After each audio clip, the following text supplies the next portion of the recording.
Yep. Yeah.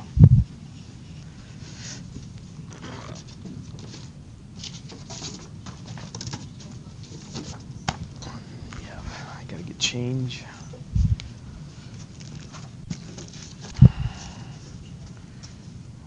Oh, there should be 5 there. Thank you very much. Okay, predicting states of matter. What's the big deal?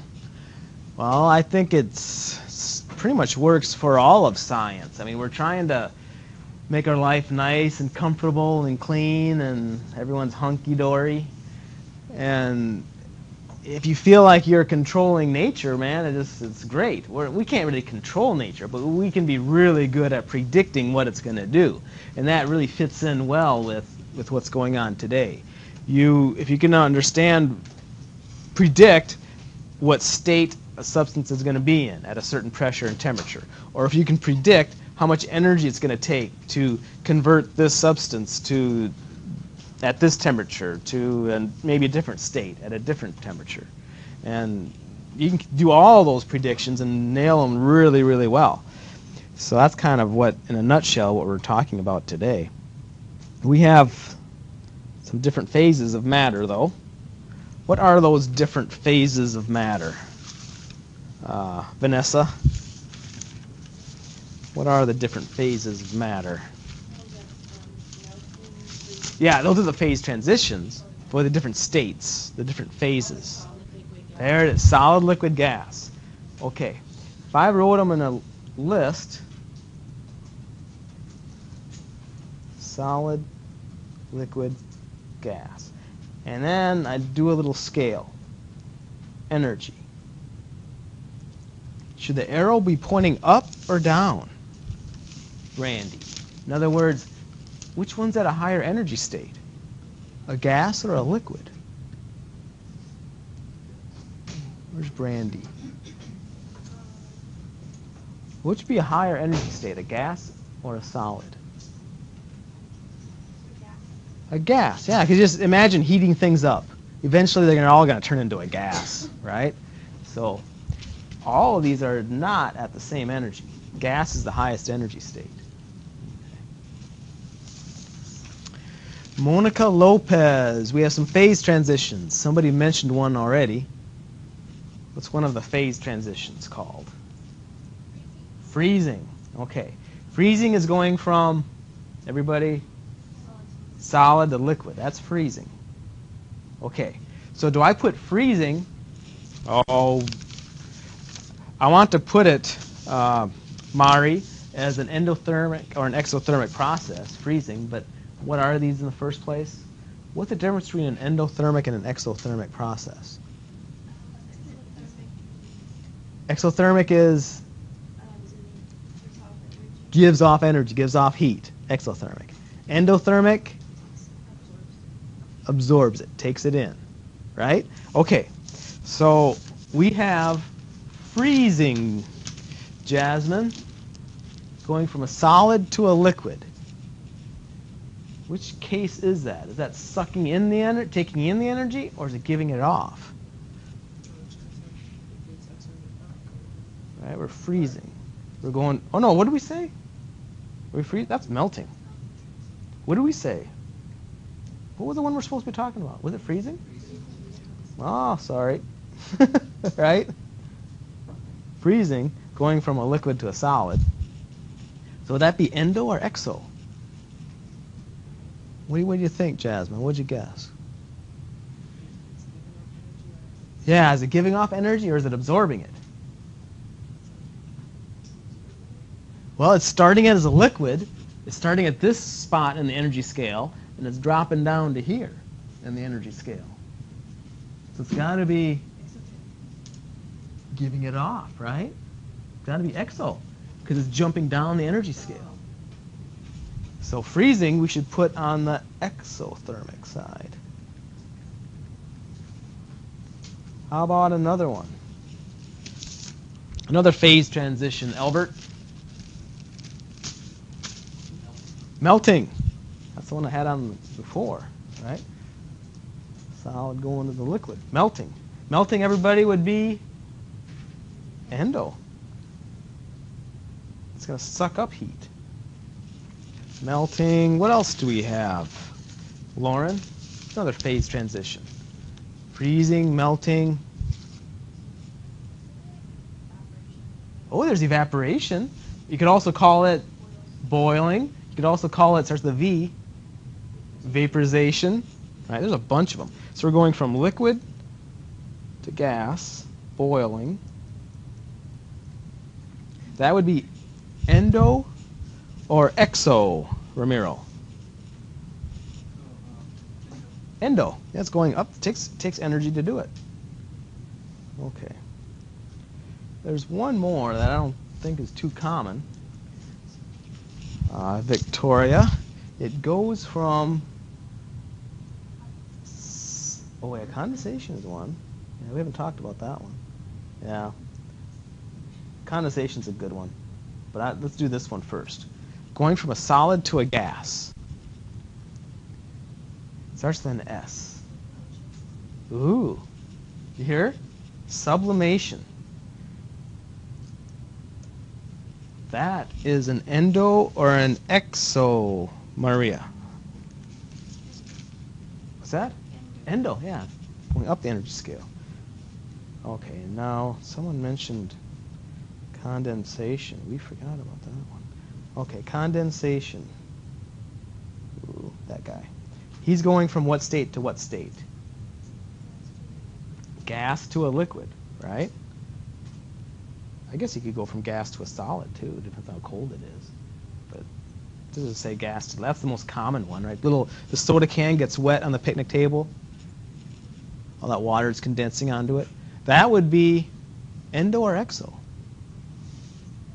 Exo, right? So all that water condensing on that soda can, it's actually making the can hotter because it's an exothermic process, right? It's giving off all this heat as it occurs. Okay, here's one of our first calculations that we need to mess with. How much heat is needed to boil 20 grams of water initially at 50 degrees Celsius? Now, we really don't have an equation for half of this work that needs to be done. So I suggest just let the units be your guide. And Jessica, what are the units of our answer? We're going to have equal something. What are the units of your answer? Kilojoules. Because heat is energy, right? So kilojoules are joules. And I see a lot of kilojoules in here, so I think I would agree. It's got to be so many kilojoules. That is going to be our answer. So pretty much, we just need to arrange things and make this work so we get kilojoules. But there's a concept you got to get across first. If I take this 20 grams of water and heat it up, is it going to boil immediately? Or what has to happen first? It has to heat up to what temperature? Water boils at what in Celsius? 100. What does it boil in Fahrenheit? Does anybody know? Ooh, good, 212, right? Yeah. That's a good question for, are you smarter than a third grader? But, okay, we're in Celsius, so you have to heat it up to 100. So there's really two parts here. You have to heat up to 100. Then you have to heat needed to make it boil. Or to make vapor, whatever you want. We're talking about this thing right here, liquid going to a gas. That's going to take some energy. But if you're at 100, you're already there, you're close. Okay, so let's heat it up to 100 degrees Celsius first. Would we use the 46 or the 0.075? Summer, what would you guess? The 0.0. I agree with her. Why? There's a Celsius in there. Exactly. That's what I see too. There's a Celsius in there. So this, we can use this one to get the heat necessary to get it up to 100. We just have to cancel the what and the what. The moles and the Celsius. See, so units tell you what to do. So let's do that. We have the 0.075 kilojoules per mole degrees Celsius. That Celsius part might be easier. Caroline, how are you going to cancel the Celsius part? What's the temperature change?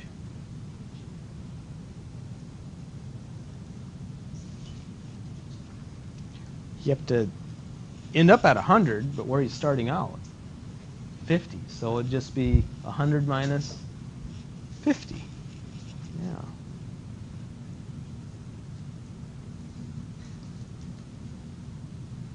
Then we got to get our moles. Oh, we can't do moles.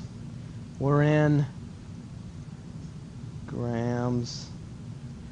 Okay. So take that thing times, what do we call this? In a mole, there's so many grams. We called it what? Molar mass. Okay, molar mass, Alyssa, of water is what? Oxygen's about 16. Hydrogen's about 2. 18. 18. Okay, we should probably figure out what that is. 20 divided by 18. It's about 1.11. So we'll take that times 1.11 moles. Okay. Plus, see how our Celsius canceled, our moles canceled. So we're in kilojoules there. The heat needed to make vapor. Vanessa, how are you going to do that part? Yeah. Because we're at 100 degrees now. So we're going to use which? We're going to use this one. Yeah. How do you pronounce this? Del H VAP. What was del H? Change in heat. That's kind of like the layman's term. But the technical jargon would be change in enthalpy. Change in enthalpy. For, really, I guess you could say change in enthalpy for, what's VAP? Vaporization. Change in enthalpy of vaporization of water is 46. Okay. So what did we say, Vanessa? What were you going to do? Yeah. Just got to cancel the moles. 46 kilojoules per mole. We already found out that it's 1.11 moles, so that's a good deal. Okay. So 1.11 times 46. Add that on to 1.11 times 50 times 0.075. I don't know. I got like 55.3 kilojoules. Somewhere around there. Okay.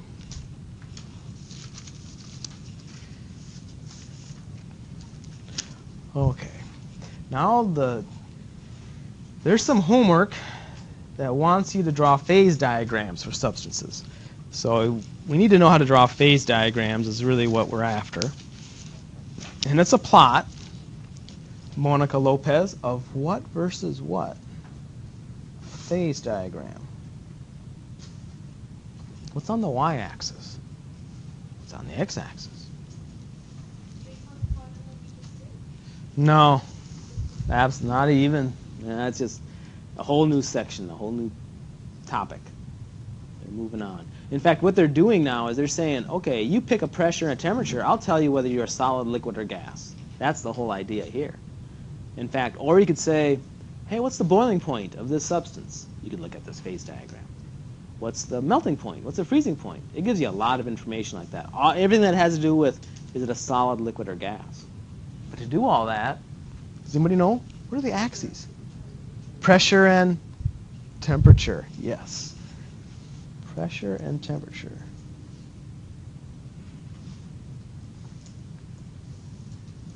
Okay. Now, what does it look like? Pretty much kind of do this guy. Kind of do this guy.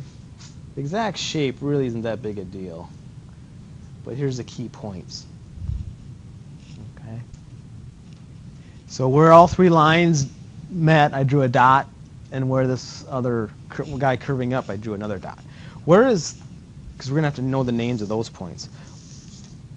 Where is the solid, liquid, and gas in this thing, Mari?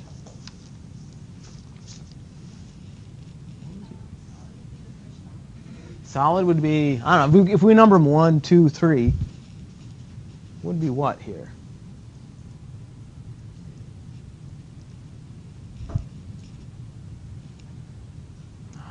I would do knockout. You have an idea, AJ? One is, let's stop there. He's right, 1 is solid. Why would that make sense for that guy to be solid?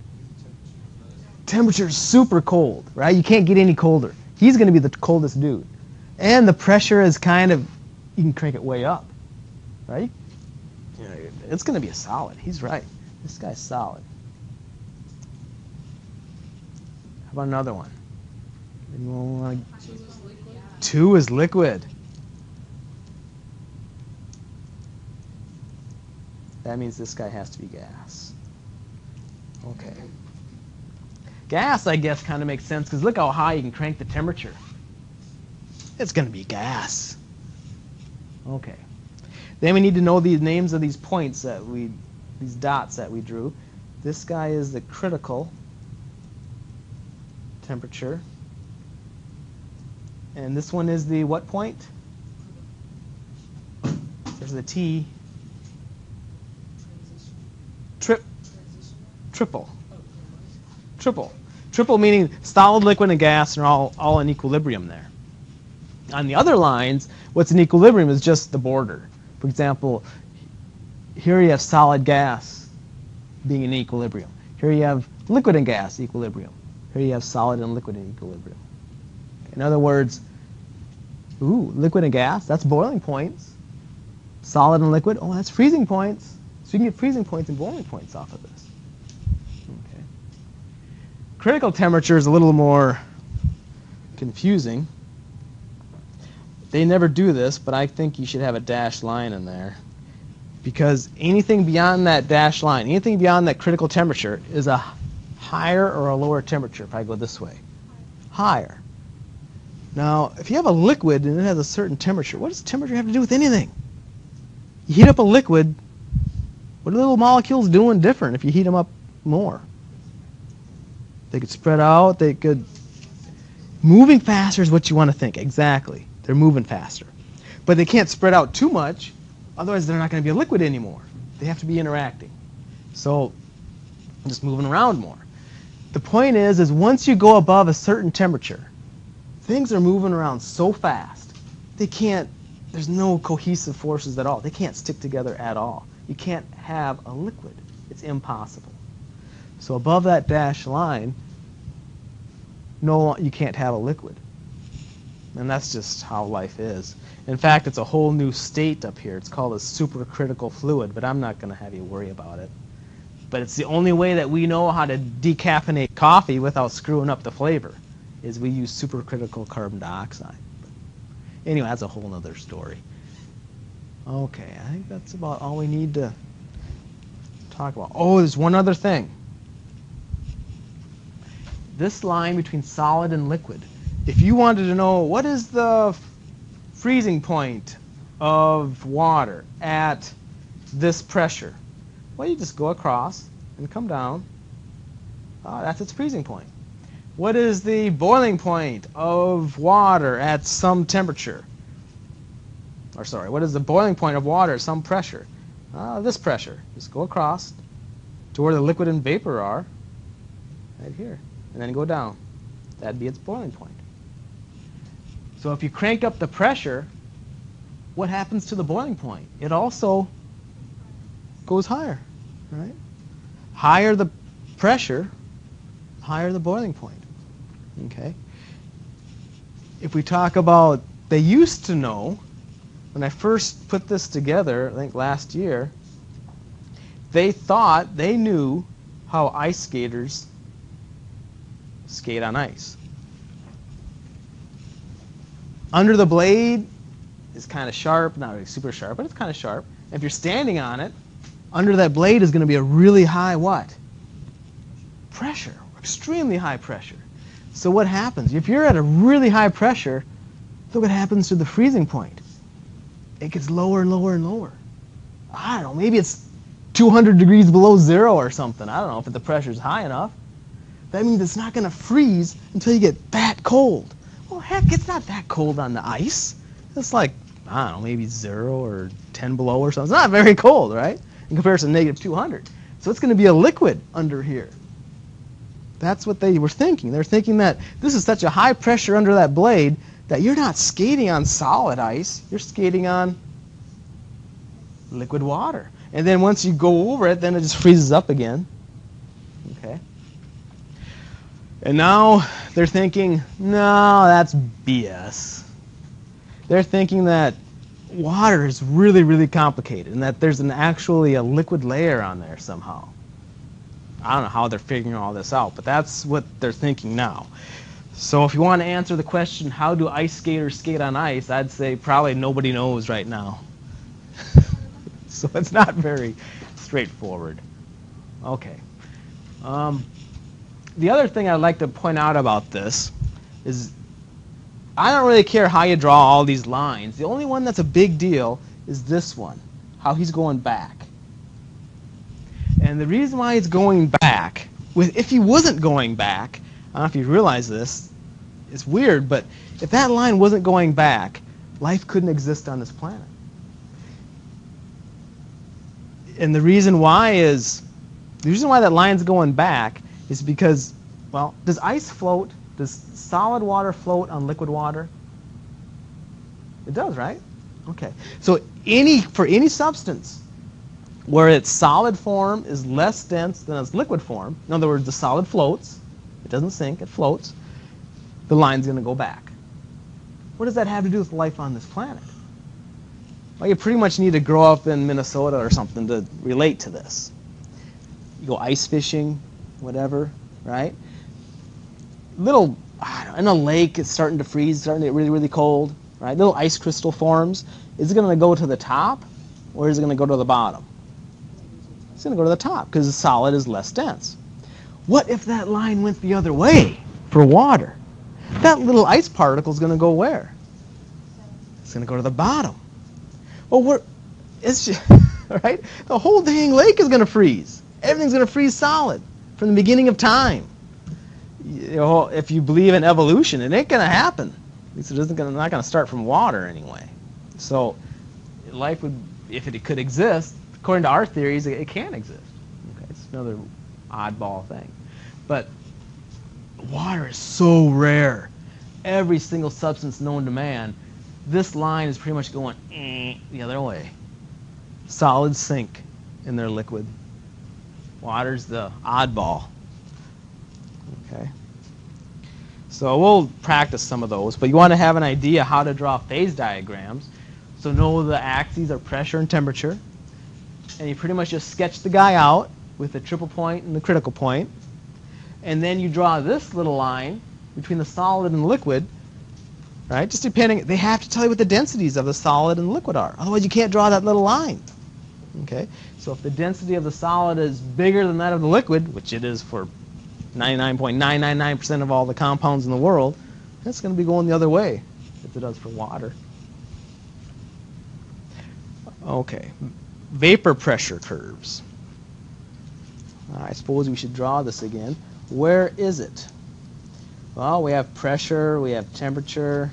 I'm just redrawing my water. Okay. And I had solid, liquid, gas. Okay. Where is this vapor pressure curve? It is right here. And here and here. Okay. That's the vapor pressure curve. And what is it good for? Well, you can find boiling points from it. Right? You say, okay, what's the pressure? Well, I don't know. It's whatever this pressure is. That's the pressure it is outside, wherever you're at. and you go across till you hit the vapor pressure curve, and you come down, that's your boiling point at that pressure. Okay. Now the folks in Colorado, they have a higher pressure or a lower pressure than us. They're up in the mountains. There's less air above you, so they would have a. Because what is the pressure? Oh, what pressure are we talking about? I don't feel any pressure. Atmospheric pressure. Atmospheric pressure is also inside you, so that's why you don't feel it. You're just kind of like being a buoyant thing bouncing around on the surface of the earth. It's inside you also. So you don't feel it, but it's atmospheric pressure. So it's a weight of all the air above you. Go up in Colorado, there's less air above you, there's less atmospheric pressure. So the pressure's lower. So will those guys, I guess we're answering this question right here. For those guys, does water boil at the same temperature? Would it boil it doesn't, right? Would it boil at a higher or a lower temperature for the folks in Colorado? Lower. Well, hang on. It's a lower pressure, right? So go on the scale and go down to lower pressure. Go across, come down. Right? If you go to a lower pressure, across, it's a lower temperature. So if you're, who are these dudes? Pastaroni? You want to sell your stuff to the guys in Colorado? Are you going to give them different cooking instructions? Really?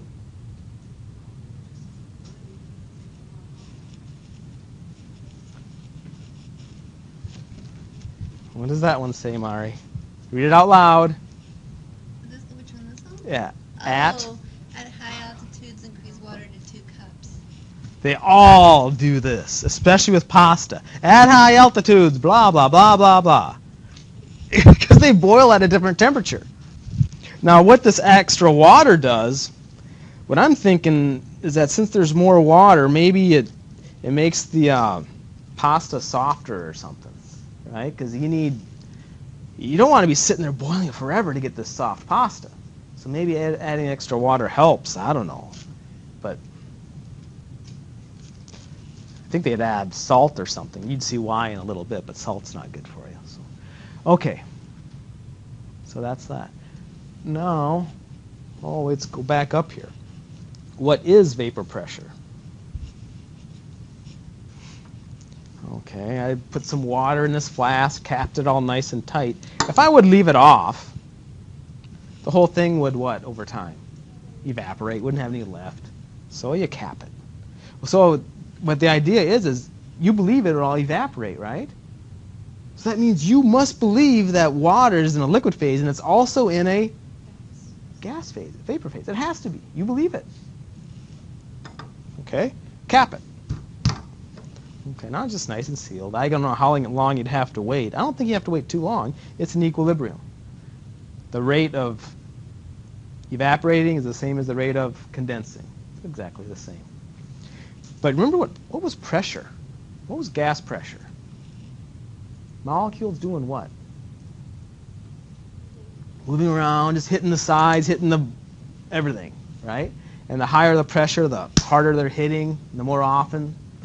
Okay? Okay. The total pressure in here is the sum of all the partial pressures. That's the technical jargon.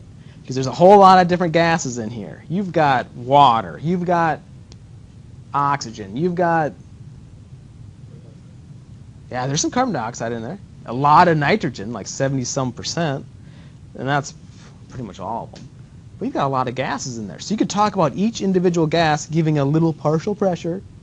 And then you add up all those partial pressures, you get the total pressure. Okay, so when we say vapor pressure of water, we're talking about the partial pressure of water in here. And we had tables of them. We had to use them in the last class period in 1401. What's collecting a gas over water? And you have to subtract out the vapor pressure of water. So many millimeters of mercury at this temperature. I don't know if you remember, but we had to do these tables and do that.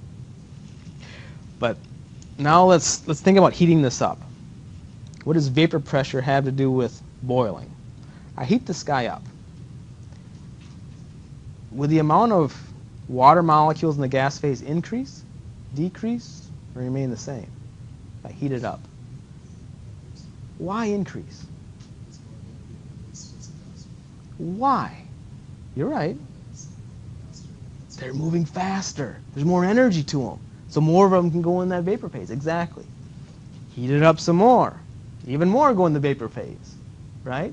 What if you heated it up so high that the vapor pressure, the partial pressure due to water, was the same as this? External. It's going to happen sooner or later. Then the whole thing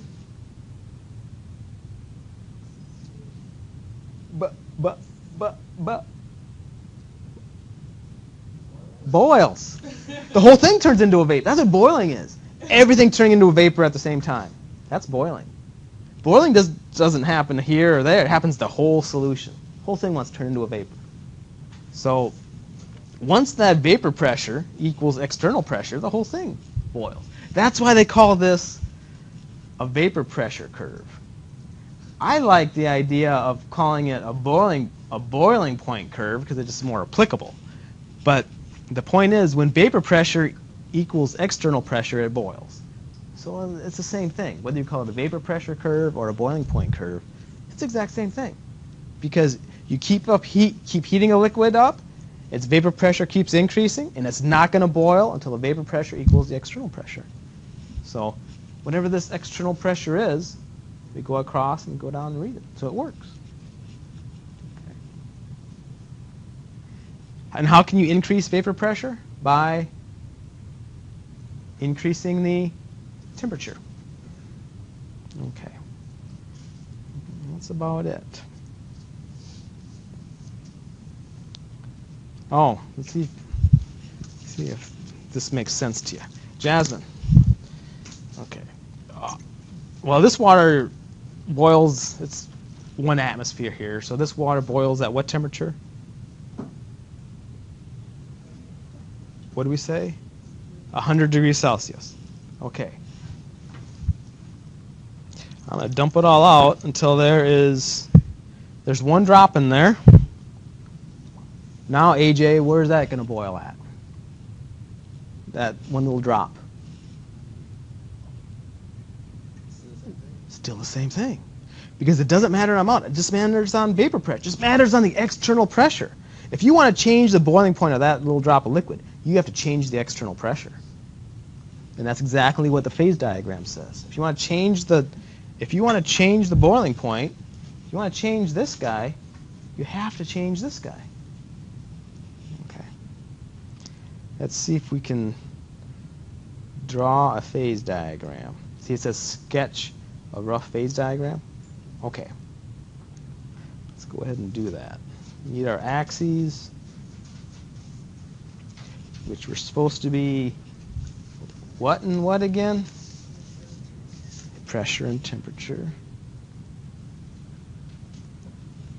Pressure and temperature. Okay. Now, Albert, I was saying this is what you're supposed to do. You're supposed to draw this guy, make a dot, draw another guy, make a dot, another guy doing something. Albert, how do we draw this guy? Do we draw him like that? Or do we draw him going the other way? Leaning this way. Yeah, for this whole question 1. Which way is it?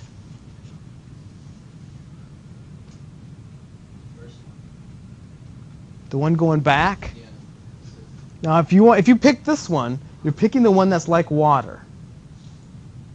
Because that means that ice floats, so that means the solid is less dense than the liquid. Let's see, where is it?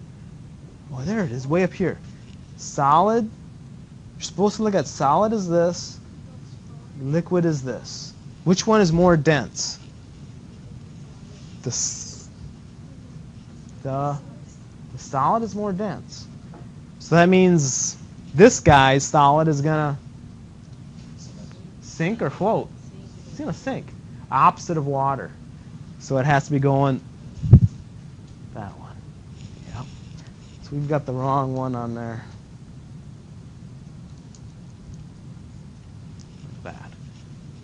Okay.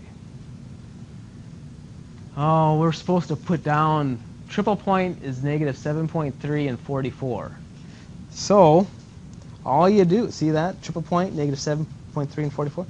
Go below the triple point and write a negative 7.3 for this temperature. And the pressure, they said, is 44. So go straight across here.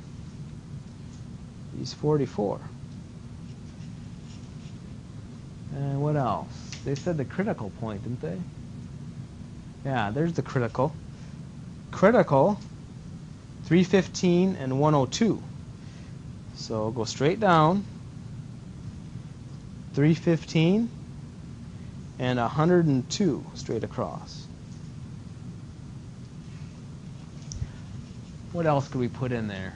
We should probably write solid, liquid, gas. Right? Where's the solid go again? Ramiro, where's the solid go again? Yeah, far one over. Solid, liquid, gas. I think that's about it.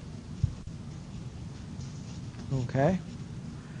Okay, see if we can answer the labeling all the important features. I think we did. Oh, I guess we could label triple point and critical point, but okay. Bromine vapor at 40 millimeters of mercury condenses to the solid or liquid when cooled sufficiently. So we have to start somewhere on the phase diagram and then kind of move your hand or move the point as things get colder, right? Whichever way that's going to be, and see what it turns into. So where do you start? Bromine vapor, Victoria, at 40 millimeters of mercury. Where would you start? Right, if I put my little finger here somewhere, where would I start?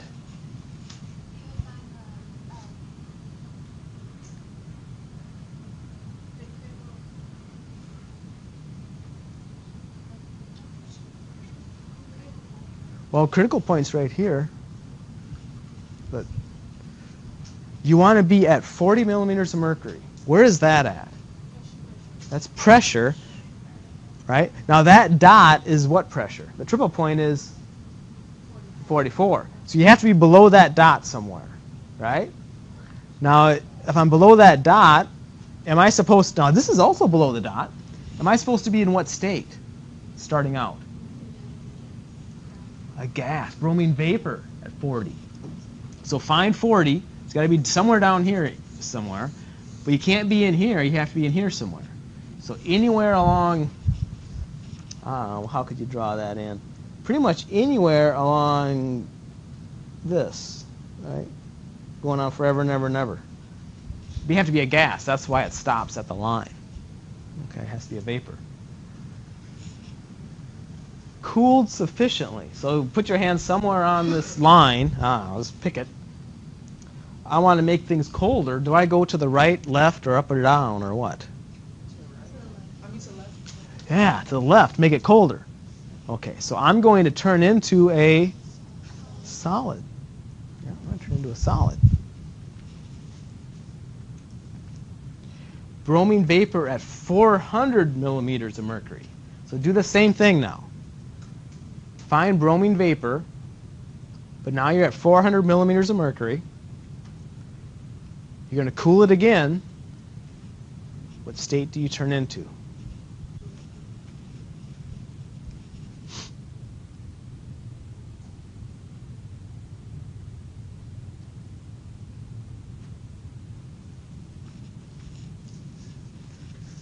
Maria, what did you say? Liquid? Where's 400? 400's got to be, I don't know, somewhere way up here somewhere, right? Really high. You got to be a vapor, so you're somewhere over here somewhere. So you keep getting colder, colder, colder, colder. Yeah, you're going to turn into a liquid, right? Make sense? Isopropyl alcohol.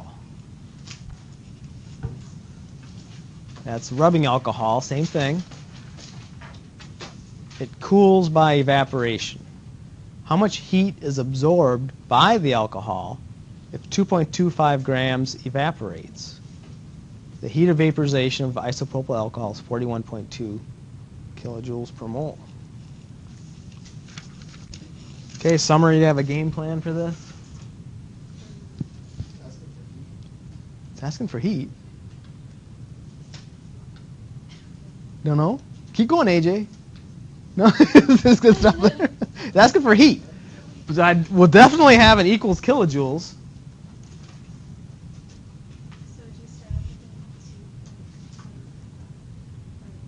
Well, you can start with the 2.25, but you have to know what to do with it. Turn it into moles. And then how do you get rid of the moles?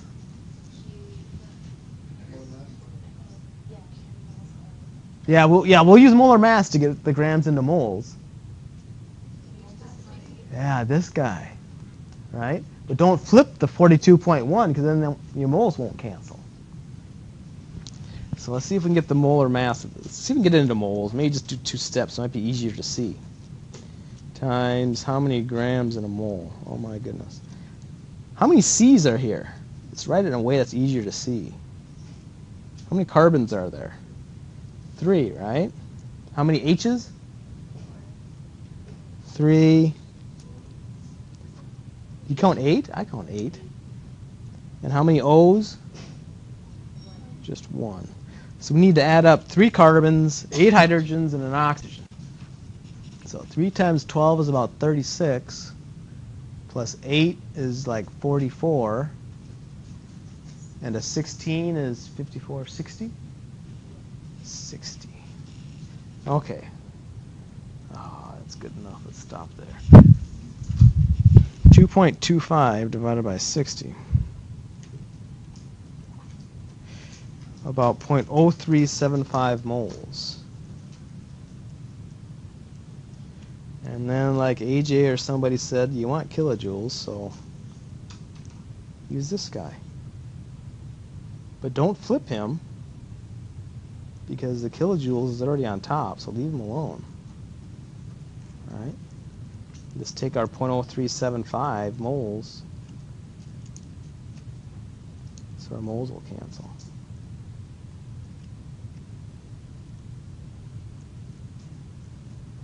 Those guys end up canceling on you.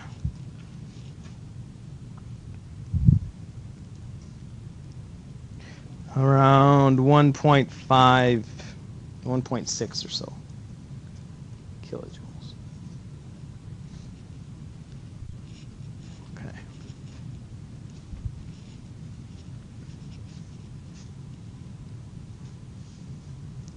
All right, why don't you try this one, and I'll ask you about it.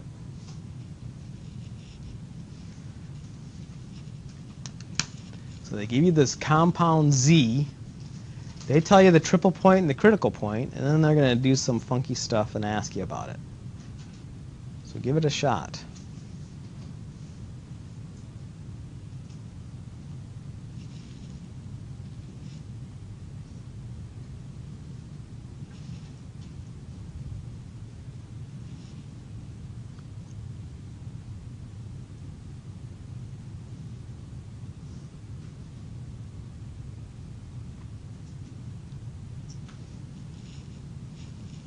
If you're not sure, just ask. I can help you out.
pick on Caroline.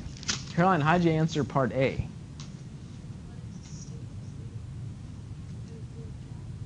Gas. Yep. Everybody agree? Definitely a gas. Because we have, right, gas, solid, liquid kind of thing going on there. Okay. Alyssa, what if we increase the temperature from the compound at position A to 60 degrees Celsius? By holding the pressure constant. She says still be a gas. Agree? Yeah, I mean, it's a straight shot out. It has no choice. Still be a gas. What is the state of Z at 20 degrees Celsius and 65 atmospheres, Jessica? 20 Celsius and 65 atmospheres.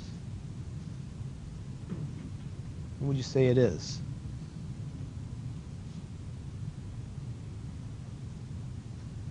Dang, that's cutting. Yeah. It's going to be somewhere in here somewhere. I should have picked one that's easier to read. Oh, hold it. 20 degrees Celsius. I don't know. It depends on where it lands. Right? You go from 20. I don't know, if that's 20, and I don't know if 60 is right here. Just depends on how you draw the stinking thing, right? Then it'd be a liquid if you draw it that way. I got to change that question. Okay. Would it be possible to make the compound, starting under the conditions of part C, a solid? Okay, so part C, we're right here. Can you make it a solid by increasing just the pressure? Can you make it a solid by cranking up the pressure? What do you see it? Can you? You can't, because this guy's going, he's going back, right? So it doesn't matter. He's going to stay in the liquid region. He's not going to ever be a solid. Nope. Okay, so we're about out of time. There's a couple more, but come by if you have some questions. Be glad to help you out.